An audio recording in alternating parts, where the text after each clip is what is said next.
He said it was for me. He looked me dead in the eyes and said, "Babe, this is your surprise gift. I was hiding it for our anniversary and I'm holding this tiny red lingerie set in my hands. This size small tag is staring at me and I wear extra large. I've always worn extra large. He knows I wear extra large and he's standing there sweating, literally sweating, telling me it's mine and I should just put it back in the box and pretend I didn't see it. And wait for our anniversary in 3 weeks, 3 weeks, and I'm like, are you serious right now? Are you actually serious? This is a size small, Jake. I wear extra large, and he stutters. He goes, well, maybe I got the wrong size. Maybe I made a mistake at the store. I can return it. And I'm thinking, return it for who? Return it for who, Jake? Because this sure as hell isn't for me. And my cat Whiskers is sitting there licking his paw like he didn't just knock over the most important box in this entire house, like he didn't just expose my husband's whole affair in one swipe of his little paw. I need to stop for a second because I'm already getting worked up just thinking about that moment. That exact moment when I realized my husband was lying to my face. Okay, I'm good. Let me tell you this whole crazy story from the beginning because it's wild. It's absolutely insane. And if you've ever caught your husband or boyfriend in a lie this big, you know exactly how I felt. You know that sick feeling in your stomach when you realize the person you trusted most in the world has been playing ooh for a fool. So I'm Sarah. Well, that's not my real name, but I'm calling myself Sarah for this. I'm 34 years old and this happened to me about 8 months ago in Austin, Texas. I was living in this nice apartment complex on the north side with my husband Jake. We'd been married for 7 years. Together for 9 years total, and we have a son. Together, his name is Tyler and he's 5 years old. The sweetest kid you've ever met. And we also have Whiskers, our cat who's 3 years old. A big fluffy orange tabby who thinks he owns the place, and honestly he kind of does. He's always knocking stuff over, always getting into things he shouldn't, but this one time, I'm so glad he knocked something over because it changed everything. Jake and I met when I was 25 and he was 27. We met at a friend's barbecue, one of those typical Texas summer parties with beer and brisket, and everyone standing around talking, and Jake seemed great. He was funny and charming and he had a good job in finance at Riverside Distribution. He made decent money, he was stable, he wanted a family, all the things I was looking for, and we clicked, we really clicked. Or at least I thought we did. We started dating and within 2 years we were married and a year after that I got pregnant with Tyler. And everything seemed perfect. Everything seemed like it was going exactly how it was supposed to go. But looking back now I can see the cracks. I can see the little things that were wrong that I ignored because I wanted to believe we were happy. Like how Jake would always make comments about my body. Not mean comments exactly, but comments that made me feel bad about myself. He'd say things like, you know, Sarah, you'd look so much better if you lost some weight, or why don't you go to the gym more? Or when we'd be watching TV and a woman with a perfect body would come on screen, he'd be like, wow, she takes care of herself, and I'd feel this pang of insecurity. This feeling like I wasn't good enough, like I needed to be smaller, prettier, more fit, more everything, and I really tried. After I had Tyler, I tried so hard to lose the baby weight. I went to the gym. I did those crazy diets. I counted every calorie, but my body just didn't bounce back the way Jake wanted it to. I lost some weight, but I was still bigger. I was still a size extra large. And Jake would make these little comments. He'd say, oh, you're wearing that today. Or he'd buy me workout clothes for my birthday instead of something nice. And it hurt. It really hurt. But I told myself he was just trying to motivate me. He was just trying to help me be healthier. He wasn't being mean on purpose. And then there were the comments about lingerie, about how I like to buy nice underwear sometimes, pretty bras and matching sets. Nothing crazy expensive, but nice enough that I felt good wearing them, and Jake hated it. He'd say, why are you wasting money on that stuff? Why do you need fancy underwear? Married women don't wear that kind of thing, only single women trying to impress men wear sexy lingerie. Married women should wear practical stuff. Simple colors, beige and white and black, nothing flashy, nothing red. Red is vulgar. Red is for women who want attention. And I'd feel so ashamed, so stupid for wanting to feel pretty, for wanting to feel sexy. And eventually I just stopped buying nice underwear. I started buying the cheap multi-packs from Target. Plain beige and white, nothing special. Nothing that would make Jake say I was being vulgar or attention-seeking. I worked part-time as a graphic designer for a small marketing company called Oakwood Consulting. I'd work from home most days doing layouts and social media graphics. And the rest of the time I was taking care of Tyler and the house, cooking and cleaning and doing laundry and grocery shopping and all the mom stuff. And Jake worked full-time at his finance job. He'd leave at 7 in the morning and come home around 6 at night, sometimes later. And when he was home he'd mostly just sit on the couch watching TV or scrolling on his phone. He didn't help much with Tyler or the housework. He'd say he was tired from work. He'd say he worked hard all day and deserved to relax. And I'd think, okay, that's fair. He does work hard, so I'd do everything myself. I give Tyler his bath and read him bedtime stories and clean up the kitchen and fold the laundry. And by the time I got to bed I was exhausted, completely exhausted. And Jake would already be asleep or pretending to be asleep, so we did have to talk or be intimate, and I started to feel really lonely, really isolated. Like I was just this maid and nanny in my own marriage. Like Jake didn't see me as a wife anymore, just as someone who took care of things. But I kept telling myself it was fine. It was normal. Marriage is hard. Relationships take work. We get through this rough patch. And I'd focus on Tyler and Whiskers and my little part-time job and try to ignore the nagging feeling that something was really wrong, that Jake didn't love me the way he used to, or maybe he never loved me at all. So that brings us to that day, the day Whiskers knocked over the box. It was a Saturday afternoon in March. Tyler was at my mom's house for the weekend. She'd picked him up Friday night and was keeping him until Sunday so Jake and I could have some alone time, some couple time, which honestly we never used for couple stuff. We'd just do our own separate things. I'd watch my shows and he'd play video games or whatever. And that Saturday I was in our bedroom folding laundry and Whiskers was on top of the dresser. He likes to sit up high and survey his kingdom. And I guess he got curious about this box that was pushed way back in the corner of the closet, on the top shelf. I didn't even know the box was there. I'd never seen it before, and Whiskers must have jumped from the dresser to the closet shelf and knocked the box over, and it fell and hit the ground and the lid popped off and all this tissue paper and stuff spilled out, and I heard the crash and I walked over to see what he'd destroy. And there it was. This Victoria's Secret box with red tissue paper and a gift receipt, and inside was the most beautiful red lingerie set I'd ever seen. It was this lacy bra and matching thong, really high quality, really expensive looking, the kind of thing I would have bought for myself back before Jake made me feel bad about it. And I picked it up and I was confused. I was so confused because I thought maybe Jake bought this for me. Maybe he was trying to surprise me, maybe he was sore. Why, for all the mean comments he'd made over the years, and he wanted to do something nice. And for a second I felt this rush of hope, like maybe our marriage wasn't dead. Maybe he still found me attractive. But then I looked at the tag and it said size small. And my heart just sank. It just dropped into my stomach because I knew this wasn't for me. There's no way this was for me. And I heard Jake's footsteps coming down the hall, and he walked into the bedroom and saw me holding the lingerie, and his face, oh my god, his face went white, went completely pale, like all the blood drained out. And he said, "What are you doing? Where did you get that? Put it back." And I said, "Whiskers knocked over this box from the closet." "What is this, Jake? Whose is this?" And that's when he said it was mine. That's when he looked me in the eyes and lied and said, "It's your surprise gift, babe, for our anniversary. I was hiding it. You weren't supposed to find it." I'm not gonna lie, I almost believed him for a second. I wanted to believe him so badly. I wanted to believe that my husband bought me beautiful lingerie and just got the size wrong. But then I really looked at it. I really looked at the price tag still attached. It was over $200. Jake never spends that much money on me. Never. He complains when I buy myself a $30 shirt. He says we need to save money. We can't be frivolous. But he spent $200 on lingerie. That's for sizes too small for me. That doesn't make sense. That doesn't add up. And I said, "Jake, this is a size small. I wear extra large. You know I wear extra large. Why would you buy this size?" And he started stuttering, started going, "Well, I thought maybe you could fit into it. I thought maybe it runs big. I don't know women's sizes." And I'm like, "You've been with me for 9 years, Jake. You've seen me buy clothes a million times. You know my size." And he says, okay, maybe I made a mistake. Maybe I grabbed the wrong one off the rack. I'll return it and get the right size." And I'm like, "When did you buy this? Show me the receipt." And he gets defensive. He's like, "Why do you need to see the receipt? Why are you interrogating me? I'm trying to do something nice and you're ruining it."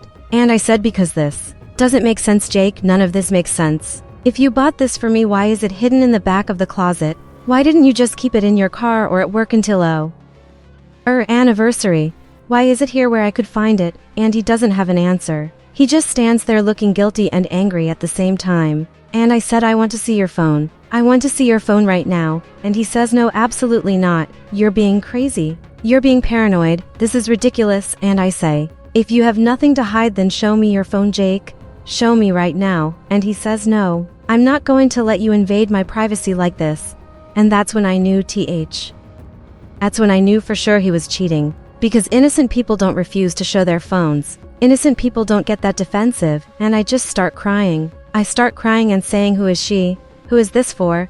Just tell me the truth. And Jake is still denying it. Still saying, you're crazy. There's no one else. This is for you. And I'm like, then explain the size, Jake. Explain why it's hidden. Explain why you won't show me your phone.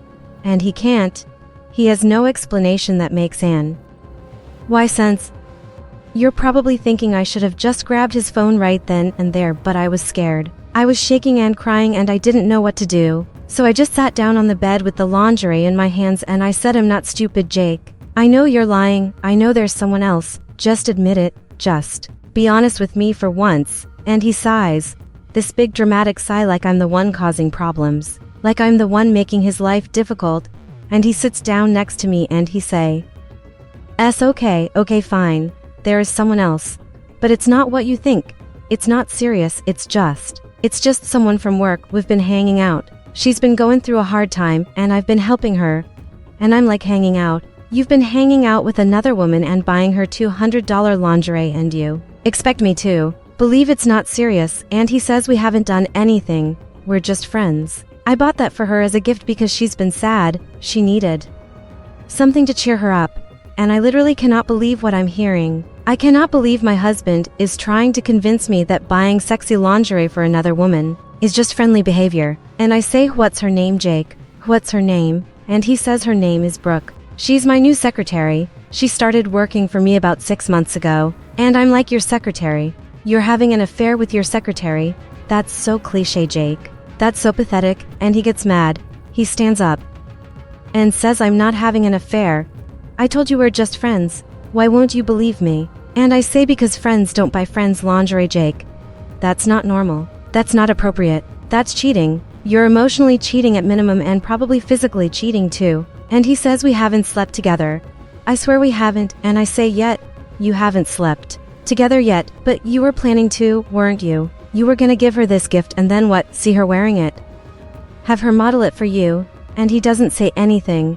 Just looks at the floor. And I know I'm right. I know that was the plan. This is probably gonna sound crazy, but I need to tell you what I did next because looking back, I'm not sure if it was brave or stupid, but I did it anyway. I grabbed my purse and my keys and I said, I'm going to your office. I'm going to meet this Brooke person. I want to see who she is. And Jake freaks out. He's like, no, you can't do that. She doesn't know about any of this. You'll embarrass me. You'll make a scene. And I say, I don't care, Jake. I don't care about embarrassing you.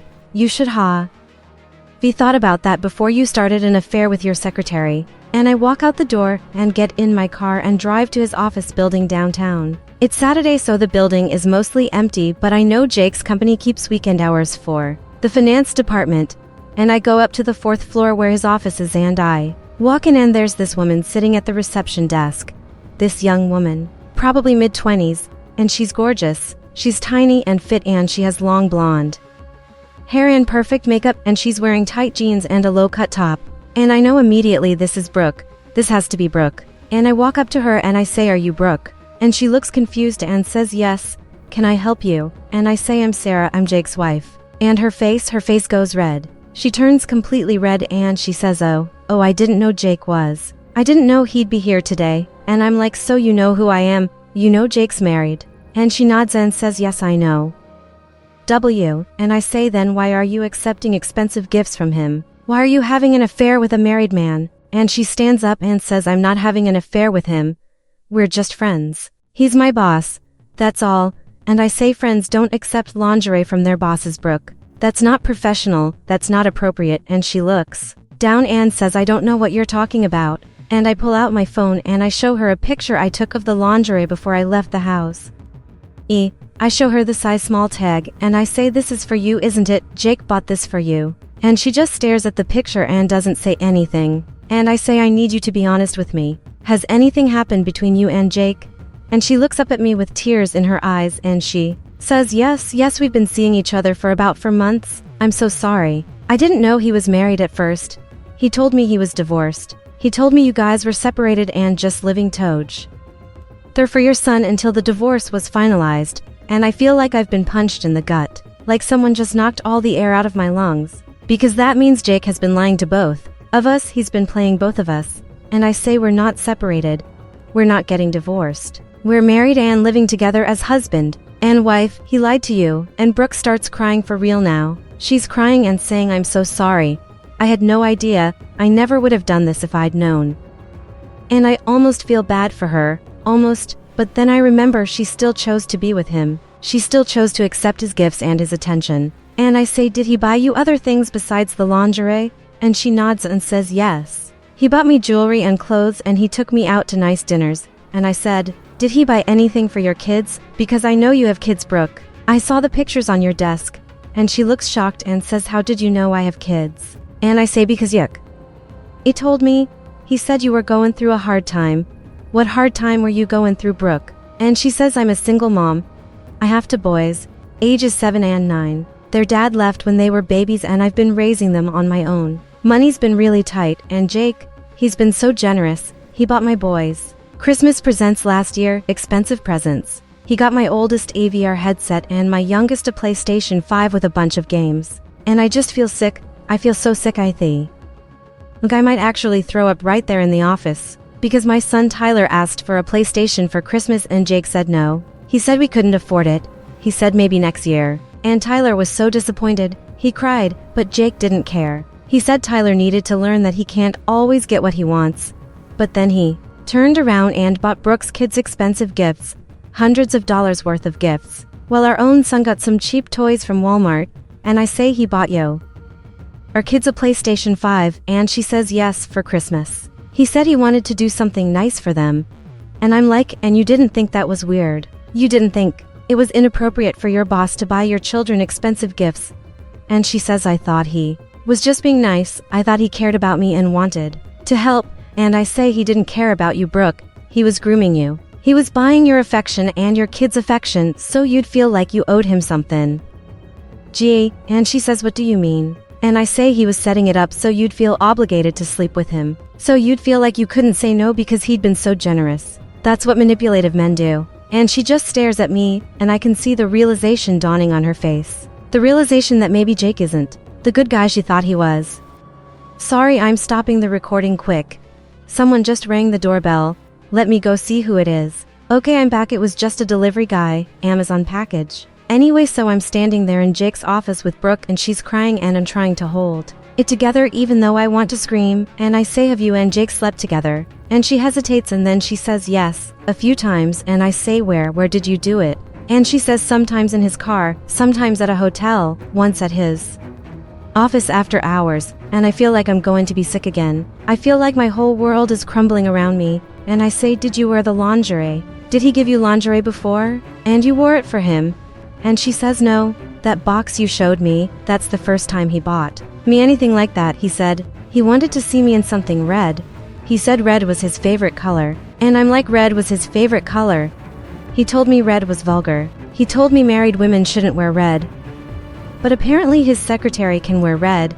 Apparently she's not vulgar when she does it. And Brooke looks confused and says, what do you mean? And I say, Jake has spent years making me feel bad about my body, making me feel like I'm too big, too ugly, not sexy enough. He told me I shouldn't wear nice lingerie, that it was a waste of money, that only attention-seeking women wear sexy underwear. But here he is buying you a $200 lingerie set, buying your kids expensive presents that he won't buy for his own son, treating you like a queen while treating me like garbage. And Brooke says, I'm so sorry. I had no idea he was like that. I thought he was a good guy, a good father. He showed me pictures of Tyler and talked about him all the time. And I'm like, he talks about Tyler but he doesn't actually spend time with him. He doesn't help take care of him. He just uses him as a prop to make himself look like a family man. And Brooke nods and says, I'm starting to see that now. I'm to see who Jake really is, and I say good, I'm glad you're seeing it. Because I need you to do something for me, I need you to quit. I need you to find another job and get away from him. And she says I can't afford to quit, I need this job to support my kids. And I say then I'll help you, I'll write you a recommendation letter, I'll help you find something better. But you need to get away from Jake because he's toxic, he's manipulative, he will ruin your life if you let him. And she says okay. Okay, I'll start looking for another job, thank you for being so understanding. And I'm like, I'm not being understanding, I'm being practical. You were lied to just like I was. We're both victims here, but now we know the truth and we can do something about it. Can I ask you guys something? Do you think it's fair that Jake spend hundreds of dollars on Brooke's kids, buying them PlayStations and VR headsets, while telling our son we couldn't afford a PlayStation, while making me feel guilty every time I spent money on myself? Comment below if you think that's messed up, because I want to know if I'm crazy or if Jake is just the worst husband ever. Like seriously, am I overreacting here, or is this as bad as I think it is? Let me know what you think. So I leave Jake's office and I drive back home, and when I get there Jake is still in the bedroom. He's sitting on the bed with his head in his hands, and when he sees me he stands up and says, "Where did you go? What did you do?" And I say, "I went and talked to Brooke. I know everything, Jake. I know you've been sleeping with her. I know you bought her kids expensive presents. I know you've been lying to both of us." And he just deflates. He just sits back down and says, "I'm sorry. I'm so sorry, Sarah. I never meant for this to happen." And I say, "You never meant for it to happen. You've been doing this for months, Jake. You didn't accidentally fall into an affair. You chose this. You chose to lie and cheat and spend our money on another woman and her kids while neglecting your own family." And he says, I know, and I'm sorry. I felt like you didn't appreciate me anymore. I felt like you were always too busy with Tyler and work, and you never paid attention to me. And I cannot believe what I'm hearing. I cannot believe he's trying to blame me for his affair. And I say, are you serious right now? Are you actually trying to make this my fault? I work part-time and take care of our son and our home, and you full-time. I do everything, Jake, everything. And you're saying I don't pay enough attention to you. Maybe if you helped out once in a while, maybe if you acted like a partner instead of a child, I'd have more energy to pay attention to you. But you don't. You just sit on the couch and complain about everything I do. And he says that's not fair. I work hard all day. I deserve to relax when I get home. And I say, and I don't deserve to relax. I don't work hard taking care of everything. And he says it's not the same. Your job is easier than mine. And I just start laughing. I actually start laughing because it's so absurd. It's so completely ridiculous that he thinks being a part-time working mom is easier than sitting in an office all day. And I say, you know what, Jake? I'm done. I'm done with this marriage. I'm done with you making me feel like I'm not good enough. Like I'm too fat, too lazy, to everything.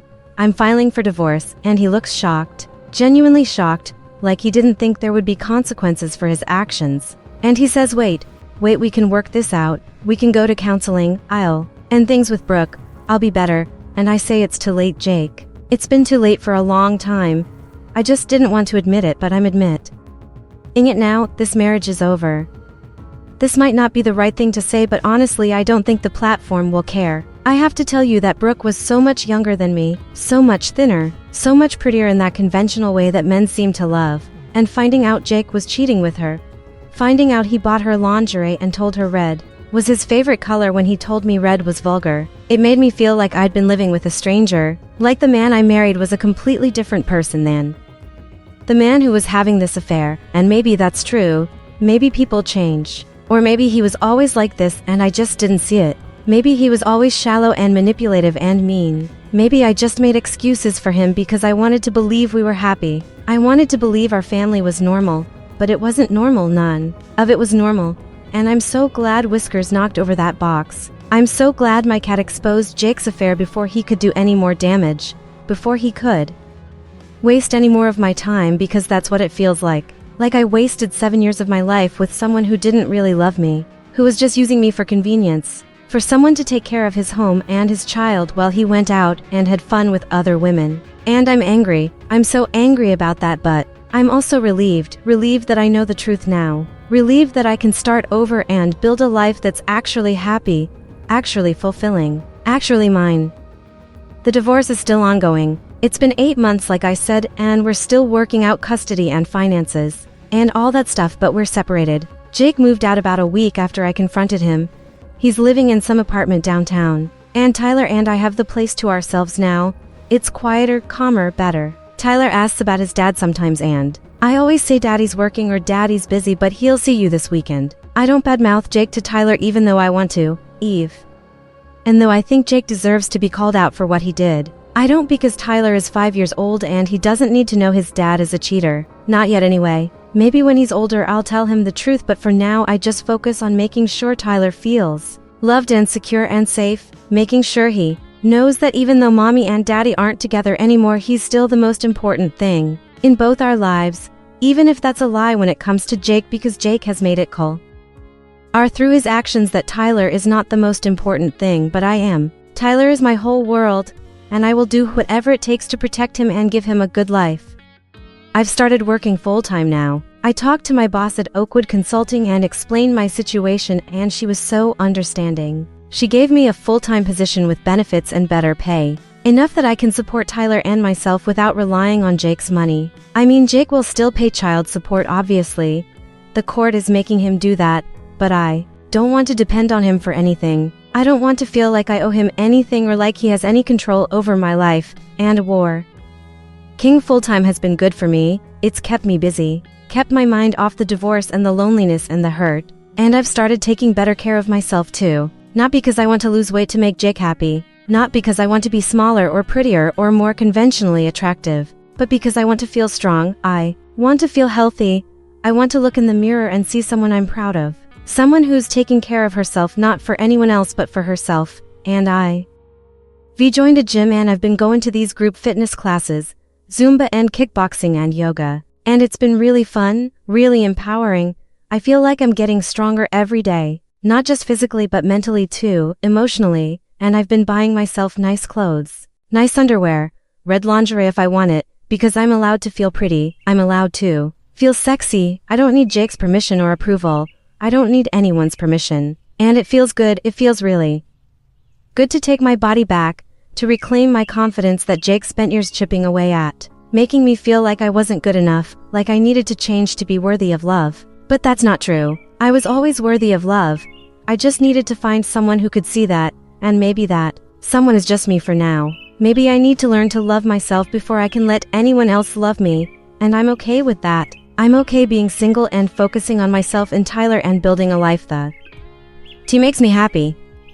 I haven't dated anyone since the divorce started. I'm not ready for that yet. But I've made some new friends through the gym classes. Some other moms who are going through similar stuff. Divorces and breakups and just trying to figure out how to be happy again. And it's nice having people who understand. People who don't judge me for being angry or sad or confused. People who just listen and support me and remind me that I'm doing the best I can. And that's all I can do really. Just take it one day at a time.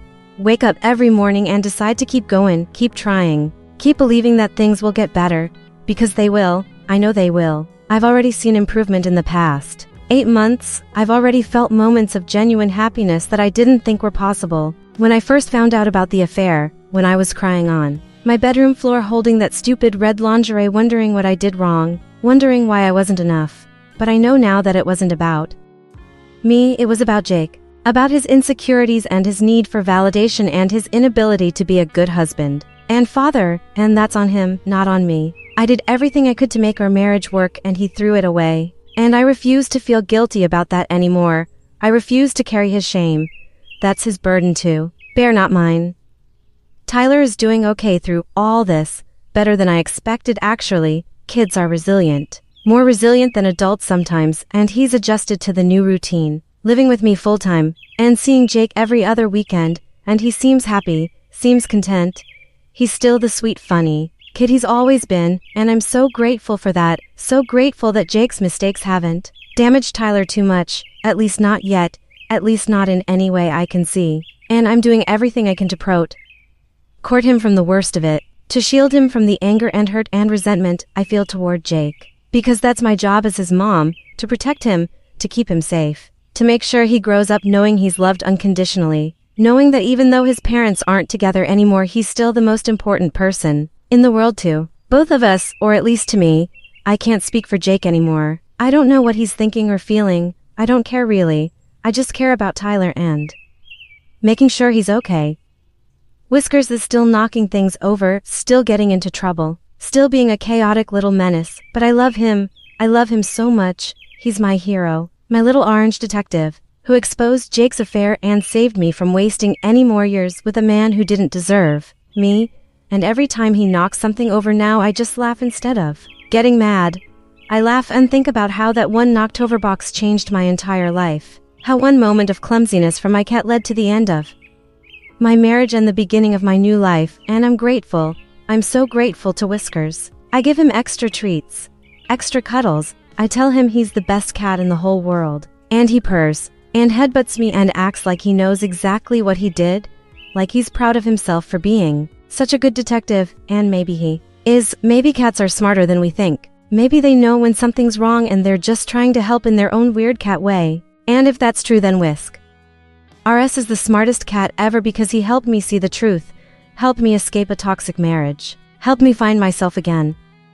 I decided not to move away from Austin even though part of me wanted to pack up and start fresh somewhere new where there were no memories of Jake, no reminders of the life we had together. But I didn't because Tyler has friends here, Tyler has his school and his routine, and I didn't want to uproot him just because I was hurt, just because I wanted to run away from my problems. So I stayed, we stayed, and I'm making new memories here. Good memories, memories that don't involve Jake. Memories of just me and Tyler and Whiskers being a little family, being happy, being free. And that's enough, that's more than enough, that's everything.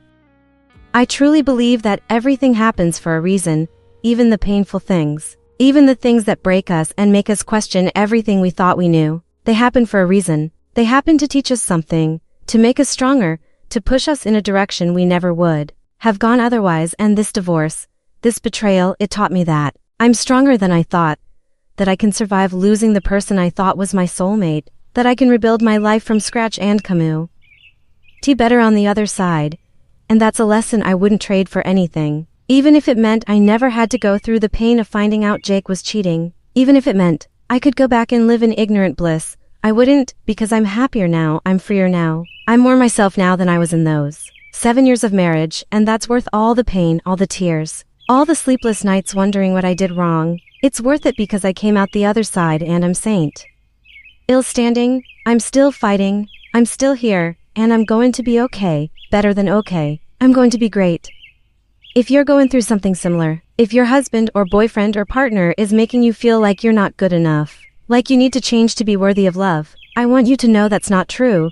You are enough exactly as you are. You don't need to be smaller or prettier or more anything. You're perfect the way you are, and if someone can't see that, then they don't deserve you. They don't deserve your time or your energy or your love, and you need to walk away. You need to choose yourself, choose your happiness, choose your peace, because you deserve better. We all deserve better, and life is too short to spend it with someone who makes you feel small, who makes you question your worth, who makes you feel like you have to earn love instead of just receiving it freely, unconditionally, the way love should be. Comment below if you've ever caught your partner in a lie like this, if you've ever found evidence of cheating and had to confront them. I want to hear your stories. I want to know. I'm not alone in this. I want to build a community of people who understand what it's like to have your world turned upside down by someone you trusted, someone you loved, someone you thought would never hurt you, because that's what Jake did. He hurt me, he broke my heart and my trust and my belief in our marriage, But he didn't break me. I'm still here, I'm still whole, I'm still standing. And I'm going to keep standing, keep moving forward, keep building a life that makes me happy. And if my story can help even one person realize they deserve better, realize they don't have to stay in a toxic marriage or relationship, then it was worth sharing. It was worth reliving all the pain and hurt and betrayal, because maybe my pain can help someone else avoid their own pain, or at least help them realize they're in OT alone. They're not crazy, they're not overreacting. Their feelings are valid and their hurt is real, and they deserve to be treated better. Jake has tried to reach out a few times since we separated. He's sent me texts apologizing, saying he misses me, saying he wants to work things out, but I don't respond. I can't respond, because there's nothing left to say. He made his choice when he started the affair with Brooke, when he bought her expensive lingerie and bought her kids expensive gifts, while neglecting our own son, when he made me feel like I was too fat and too ugly and too boring to deserve his love. He made his choice and now he has to live with it. And I'm making my choice too. I'm choosing to walk away, choosing to start over, choosing to put myself and Tyler first for once instead of always putting Jake's needs and wants ahead of our own, and it feels good. It feels really, really good to finally put myself first, to finally say no, I'm not going to accept this treatment anymore. I'm not going to let you make me feel bad about myself. I'm not going to stay in a marriage where I'm undervalued and underappreciated and unloved. I'm going to leave and I'm going to build something better, something that actually makes me happy. The last thing I want to say is thank you.